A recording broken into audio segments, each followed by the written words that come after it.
Leitura da carta de São Paulo aos Gálatas.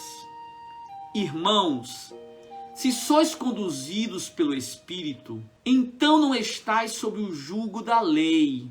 São bem conhecidas as obras da carne: fornicação, libertinagem, devassidão, idolatria, feitiçaria, inimizade, contendas, ciúmes, iras, intrigas, discórdias, facções, invejas, bebedeiras, orgias e coisas semelhantes a estas. Eu vos previno, como aliás já o fiz. Os que praticam essas coisas não herdarão o reino de Deus. Porém, o fruto do Espírito é caridade, alegria, paz, longanimidade, benignidade, bondade, lealdade, mansidão, continência. Contra estas coisas não existe lei. Os que pertencem a Jesus Cristo crucificaram a carne com suas paixões e seus maus desejos. Se vivemos pelo Espírito, procedamos também segundo o Espírito, corretamente. Palavra do Senhor. Amados, um pregador certa vez começou seu sermão dizendo: cristão, torna-te o que és, cristão. Entendo que a meditação desta passagem da carta aos Gálatas poderá nos ajudar não somente a entender o que é ser cristão, mas a viver como cristão. E nos tornarmos aquilo que somos pela fé e pelo batismo. E a vivermos uma vida autenticamente evangélica. São Paulo nos diz hoje: os que pertencem a Cristo crucificaram a carne com suas paixões e maus desejos. Gálatas 5:24. O cristão não só celebra a Páscoa, mas vive de modo pascal. O coração do culto cristão, da adoração católica, é a missa. E o que é a missa? Você sabe? Uma celebração pascal. Mas e o que quer dizer celebração pascal? O que isso significa concretamente? Pois bem, a Páscoa cristã é a celebração da morte e ressurreição do Senhor. Nos diz lá São Paulo na carta aos Coríntios, no capítulo 11, 26. Toda vez que comerdes deste pão e beberdes desse cálice, estareis anunciando a morte do Senhor até que ele venha. Ou seja, toda vez que celebramos a missa, celebramos a morte e ressurreição de Jesus. Há um princípio na liturgia que diz: lex orandi, lex credendi. A lei da oração é a lei da fé e também da vida. Nós que celebramos a Páscoa devemos viver de modo pascal. A gente deve viver o que a gente celebra e viver e celebrar o que vive. A gente deve viver o que celebra e celebrar o que vive. Agora, essa frase só tem sentido se eu viver o que eu celebro. Obviamente, porque se eu não viver o que eu celebro, isto é, de modo pascal, eu não terei nada o que celebrar. E o que é que deve morrer em mim? São Paulo diz: os que pertencem a Jesus crucificaram os maus desejos. Irmão, sem essa crucificação, sem crucificar as más inclinações, é impossível a ressurreição. Isto é impossível uma vida nova, é impossível a vida do Espírito. Se o homem não crucifica os seus maus desejos, as suas más inclinações, como ele poderá viver a vida pascal, isto é, a vida do Espírito, a vida nova de Cristo? Lembremos-nos o que diz São Paulo na carta aos Romanos, no capítulo 6, versos 4. Fomos sepultados com ele na morte por meio do batismo, a fim de que assim como Cristo foi ressuscitado dos mortos, mediante a glória do Pai, também nós vivamos em novidade de vida. Também nós vivamos uma vida nova. Portanto, se alguém diz que você pode ser cristão sem ser crucificado, ou seja, sem ter crucificado o homem velho, sem crucificar as paixões, os maus desejos, sem sepultar os vícios, ou pelo menos sem lutar para isso, ou pelo menos lutando contra isso, a pessoa que lhe diz, que lhe deu esse conselho, ou seja, que diz que você pode ser cristão e viver uma vida mundana, uma vida de vícios, se alguém te orientou nesse sentido, eu gostaria de dizer que essa pessoa está cometendo um estelionato espiritual. Alguém que prega deste modo é um farsante, está espalhando fake news. Dizer que alguém pode viver uma vida cristã e ao mesmo tempo viver uma vida sem crucificar a carne, está espalhando uma fake news. Está espalhando fake news. A Bíblia não diz isso. Eu posso afirmar porque a Bíblia, desse modo, porque a Bíblia não diz isso. São Paulo não diz, não ensina deste modo. Pelo contrário, ele diz, sem crucificar a fornicação, a libertinagem, a devassidão, a idolatria, a feitiçaria, as inimizades, as contendas, os ciúmes, as iras, as intrigas, as discórdias, as facções, as invejas, as bebedeiras, as orgias. Sem crucificar essas realidades, não é possível viver em novidade de vida, isto é, não é possível viver cristamente. Pela morte e ressurreição de Jesus, nós recebemos um outro princípio de vida, isto é, o Espírito Santo. Pela morte e ressurreição de Jesus, o ressuscitado nos dá o seu Espírito. O Espírito do Filho deve ser um novo princípio da nossa vida. Devemos ser conduzidos pelo Espírito Santo e não pelo homem velho. É isso que nós estamos aprendendo aqui. Aqui está o ensinamento de São Paulo nesta perícope. Existem dois modos de se viver esta vida: conduzidos pela carne. A palavra carne em grego se diz sarkos, que é uma tradução da palavra hebraica bazar, ou ser conduzidos pelo Espírito, pneuma. Aqui eu vou explicar rapidamente essa expressão carne, porque sem essa explicação podemos criar algum tipo de confusão teológica, de equívoco teológico. Carne tem duas acepções, né? Carne pode indicar corporeidade humana, a condição humana, como está lá em 1 João, na carta no Evangelho de São João, o verbo se fez carne, ou mesmo como diz lá em Gênesis 2:23, sim, é osso dos meus ossos, carne da minha carne. Mas carne também significa a condição humana marcada pelo pecado.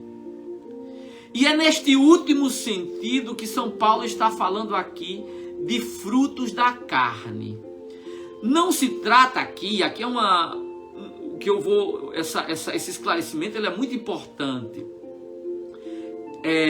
Quando São Paulo diz de frutos da carne, ou viver segundo a carne, não se trata de uma oposição entre matéria e espírito, não se trata, como nas religiões dualistas, mas de oposição entre santidade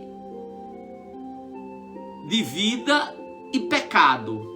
entre graça e pecado, entre a vontade de Deus e uma vontade degenerada pelo pecado. Então, carne aqui é a vontade, é a condição humana degenerada pelo pecado, corrompida pelo pecado original. Amados irmãos e irmãs, o nosso dilema, portanto, está entre se deixar conduzir pela vontade da carne, isto é, o querer corrompido pelo pecado original, que me leva a produzir os frutos da carne. Quais são os frutos da carne? Fornicação, libertinagem, devassidão, idolatria, feitiçaria, inimizades, contendas, ciúmes, iras, intrigas, discórdias, facções, inveja, orgias. Esses são os frutos da carne.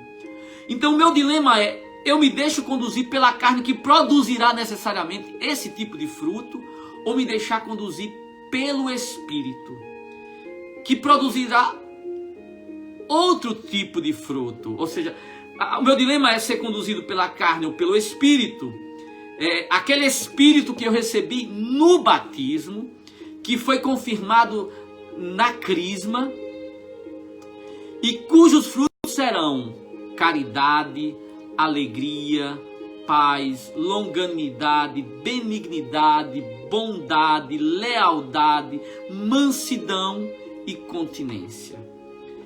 Na verdade, irmãos, nós estamos diante de dois caminhos totalmente opostos e auto-excludentes. Há um escrito cristão provavelmente do século I, chamado Didaquê. E lá na Didaquê se diz, o texto começa dizendo assim: existem dois caminhos, o caminho da vida e o caminho da morte. O escritor desse livro está apresentando de modo diferente o mesmo princípio aqui exposto por São Paulo. São Paulo fala do caminho de ser conduzido pelo Espírito ou de ser conduzido pela carne. O autor da Didaquê nos fala de caminho de morte e o caminho da vida. Ou seja, é como se nós tivéssemos duas bússolas. E qual delas irá me orientar? A carne ou o Espírito? A carne, repito, a vontade humana corrompida pelo pecado. Qual desses duas bússolas eu irei utilizar? Ou seja, porque essas duas bússolas vão nos levar para dois lugares diferentes. E é isso que a Didaquê está nos apresentando. A Didaquê não nos apresenta qual é o princípio de ação, ou seja, qual é a causa eficiente, quais são as causas eficientes, mas a Didaquê nos apresenta a causa final, ou seja, o destino. Aonde nos levará a vontade da carne? A morte. Para onde nos leva a condução do Espírito? Para a vida. Então, a Didaquê apresenta de outro modo, com outra perspectiva, a mesma coisa que São Paulo está nos apresentando aqui.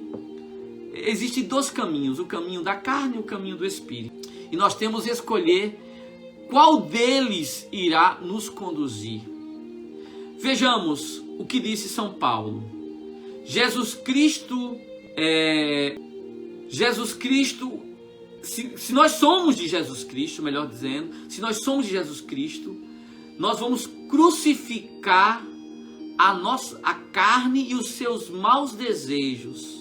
Preste bem atenção, quem pertence a Cristo crucificou a carne e os maus desejos. Os termos gregos utilizados são pátema, que quer dizer paixão, e epitiumia, que pode ser traduzido como desejo forte, eager desire, desejo ansioso.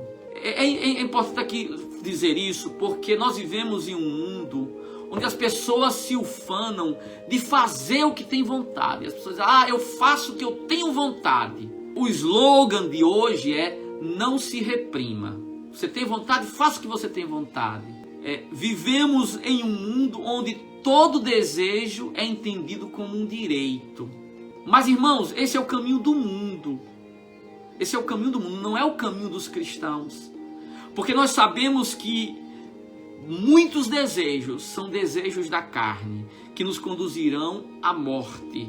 São desejos que partem da nossa condição. Isso eu tenho, você tem, todos temos. Uns desejos que são produzidos por uma vontade corrompida pelo pecado. Porém, por isso nós já sabemos que esse desejo não nos levará à vida.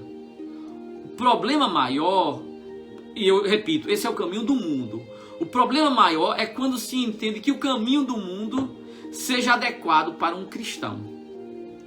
Nesse caso, estamos diante. Quando alguém diz que você pode ser cristão e você pode viver segundo a carne, você pode